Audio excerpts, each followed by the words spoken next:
Bonjour à tous, donc désolée un peu du retard. Voilà, plusieurs circonstances euh, hors de ma volonté. Donc voilà, je suis ravie de vous retrouver donc, pour cet astro-oracle du 20 au 26 février, donc avec comme aspect majeur la nouvelle lune en poisson et aussi tous les aspects que va faire Mercure. Donc une nouvelle lune, c'est toujours une fin et un nouveau commencement, et c'est encore plus vrai dans le signe du poisson, qui est le signe de l'Ouroboros, hein, donc tout ce qui commence et tout ce qui termine, j'allais dire. Et il y a cette particularité, alors même si au moment où j'enregistre, Vénus est déjà passée en bélier, Vénus était dans le signe du poisson à 29 degrés et la nouvelle lune était en premier degré. Donc il y avait vraiment ce début et cette fin, hein, qu'on peut aussi symboliquement sentir en nous, hein, quelque chose qui se termine et quelque chose qui recommence. Euh, dans le signe du poisson aussi, il y a toujours ces larmes sacrées, je trouve. Il y a toujours quelque chose qui nous fait sentir que quelque chose nous appelle à euh, cette nostalgie d'un ailleurs, cette nostalgie euh, d'un endroit où c'était beau, vous savez, où on était bien, où les gens s'aimaient, où il y avait la paix, où il y avait l'harmonie. C'est très poisson, hein, ce que je vous dis, mais je trouve que justement dans l'énergie du poisson, il y a cette réminiscence dont parlait Platon, qu'il y a quelque chose avant nous, en fait, et que notre âme, elle n'est pas vierge. Et je trouve que les temps du poisson qui nous mettent face à ce mystère, on se dit, mais pourquoi cette existence? Pourquoi ces difficultés avec telle personne? Pourquoi ces problématiques? Et je pense que même si des fois on va regarder euh, dans notre lignée, il y a toujours ce mystère des fois du pourquoi. Hein. Pourquoi dans cette incarnation on a choisi certaines choses à vivre? Pourquoi certaines sont plus faciles que d'autres? Alors le thème aide énormément à comprendre avec quelles données on vient. Mais le poisson, je trouve, vient ouvrir cette dissolution et nous faire entrer dans le mystère et nous rappeler aussi par ce mystère qu'il y a quelque chose d'autre. Et comment on arrive à rendre présent l'invisible dans le visible avec le poisson, comment on arrive à se rappeler justement de ce qui était important et de ce qui est vraiment important et de ce qui compte en fait, et de ce qui nous connecte à la lumière et de ce qui nous connecte au grand tout, et à la fois aussi de ce qu'on ne comprend pas. Et je trouve qu'il y a quelque chose de beau parce que le fait que Vénus soit passée en bélier directement, c'est comme si Vénus dit, voilà, il y a cet état d'indifférenciation dans le poisson, hein, qui nous rappelle souvent par une nostalgie. Alors dans l'ombre, on est rappelé par l'addiction puisqu'on pense qu'une substance, qu'une relation, qu'une dépendance à quelque chose de la réalité matérielle ou émotionnelle ou mentale va en fait nous permettre d'accéder à ce paradis perdu.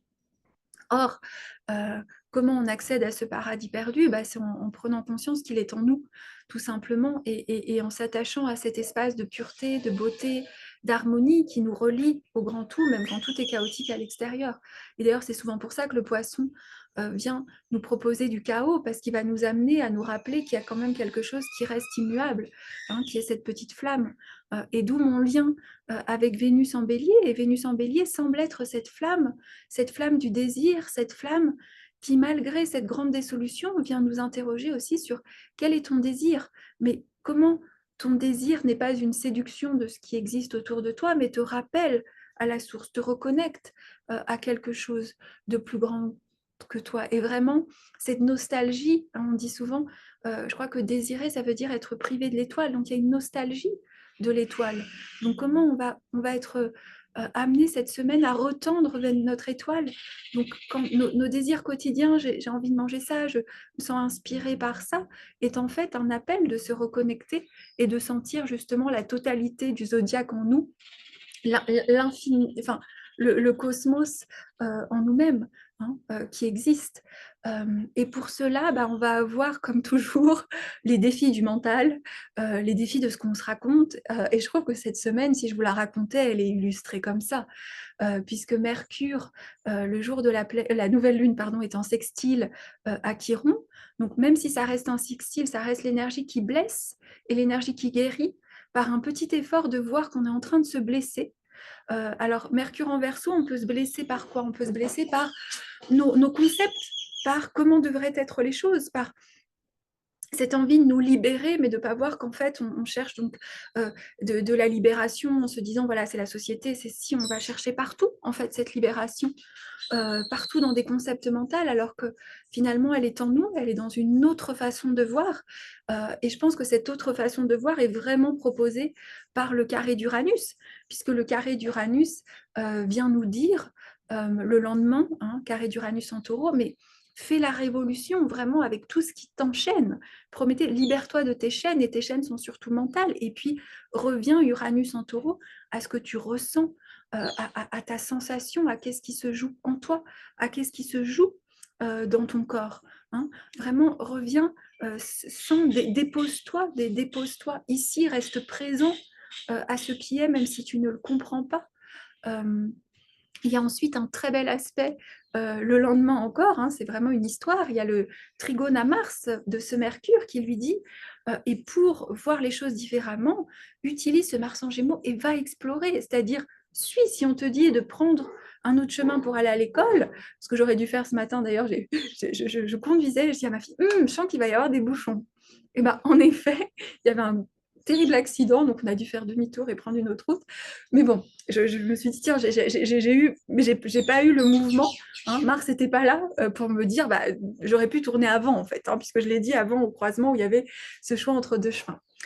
Donc, il y a vraiment aussi, ou ce qu'il peut nous dire, ou va dans ce café où tu vas jamais, parce qu'il y a peut-être cette personne que tu vas rencontrer et où tu vas avoir une conversation, ou va dans cette librairie parce qu'en exposition, il y a ce livre, ou écoute cette chaîne YouTube, ou ouvre ton téléphone à ce moment-là, et en effet, il y a quelque chose. Donc, il y a vraiment cette aide, je trouve, de Mercure et de Mars, de se mettre en mouvement, de mettre du mouvement, de faire circuler notre énergie mentale, tout simplement parce que dans le détour, qui peut sembler flou, parce qu'on est quand même dans l'énergie du poisson, donc on se dit, mais pourquoi ça, ou pourquoi il faut que j'attende, ou pourquoi on ne sait pas. Hein. Pourquoi, voilà, il y a des bouchons, mais peut-être qu'on ne sait pas. Dans ces bouchons, on écoute une musique qui nous fait penser et qui nous connecte à quelque chose. Donc il y a vraiment quelque chose, je trouve, qui nous amène à mettre de la fluidité, mais de la fluidité surtout au niveau du plan mental, même si on est très dissous émotionnellement. Il y a vraiment quelque chose qui vient se dissoudre, mais qui vient nous faire entrer dans cette réminiscence, dans cette remembrance, dans ce rappel que quelque chose de plus grand est là. Et pour pas se faire happer, je pense vraiment par le chaos et parce que beaucoup d'astrologues, beaucoup de personnes sensibles pressentent que Mars va être un mois particulièrement, comment on pourrait dire, je pense qu'il va à la fois nous exiger et nous transformer. Donc pour pas justement se faire appeler par le chaos extérieur, je pense qu'il y a vraiment cette invitation dans cette nouvelle lune à se reconnecter à quelque chose de sacré et de divin en nous, à se rappeler que c'est là, qu'on contient tous les signes. Beaucoup de gens, j'ai partagé cette citation d'Origène qui dit mais comprends que tu as un monde en toi, hein, la lune, le soleil et les étoiles, parce que c'est vrai, je pense qu'on a vraiment en fait en nous cette connexion aux planètes. Euh, elles nous parlent quelque part. Elles ont un langage. Moi, je le vois vraiment en séance. Je vois le langage des personnes. Et des fois, je vois que c'est la planète qui leur parle, enfin, qui parle au travers d'eux, c'est-à-dire c'est cette énergie planétaire de chaos. Seulement, elles sont encore soumises, hein, on les appelait les étoiles errantes, euh, les planètes, parce qu'elles, comme si elles n'avaient pas retrouvé leur chemin, un peu comme nous, on n'a peut-être pas totalement retrouvé notre nord. Donc, il y a quelque chose cette semaine qui nous invite à cette dissolution et aussi à la beauté de, j'allais dire, de savoir vraiment, même si c'est flou à l'extérieur, mais c'est passager, c'est pas ce qui on est en fait. Vous savez, c'est des écrans un peu, je sais pas si vous avez des fois ces rêves, vous avez l'impression d'être dans un film et que rien n'est vous. Bah, c'est un peu ça, actuellement, la réalité.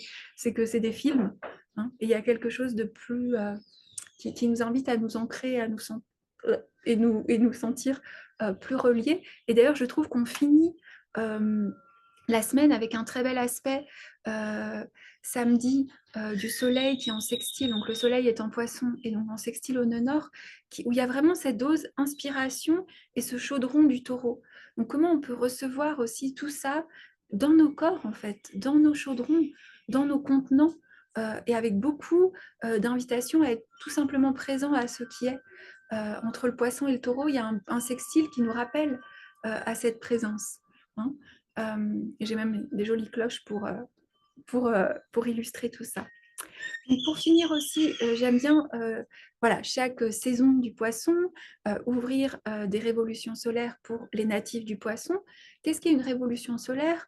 La révolution solaire, c'est tout simplement le jour de votre anniversaire, le soleil revient à sa position de naissance et va ouvrir les nouvelles énergies en fait un petit peu du mois, hein. Donc va vous présenter, de l'année, pardon, va vous présenter un petit peu, tiens, avec quoi mon thème, comment le thème de naissance qui est toujours la base, est amené à évoluer cette année. Qu'est-ce que je viens apprendre en fait en lien avec déjà qui je suis. Et moi, je regarde aussi une technique qui s'appelle les profections annuelles, qui est une technique de timing hellénistique, qui permet aussi de voir quel est notre Time Lord, quelle est la planète qui guide notre année, hein, et voir un petit peu les dynamiques, voilà, dans une perspective toujours d'aider à mettre du sens, en fait. Beaucoup, on ne prédit pas en astrologie, par contre, c'était des arts divinatoires. Et l'art divinatoire veut dire être inspiré par le divin. Donc, on ne dit pas forcément que je suis inspirée par le divin, mais en tout cas que si, il y a cette exigence de connexion et que quelque chose passe au travers. Donc voilà pour ça. Et je mets aussi le lien, je vous avais parlé de cet atelier que je lançais en lien avec mon livre. Donc j'ai créé, voilà, ce sera 3 cours d'accompagnement un peu plus larges. Ce sera sur l'utilisation des astéroïdes. Donc les astéroïdes qui parfois sont controversés, qui pour moi sont une autre porte d'entrée dans le langage astrologique et qui permettent vraiment ce jeu avec les mythes et les archétypes.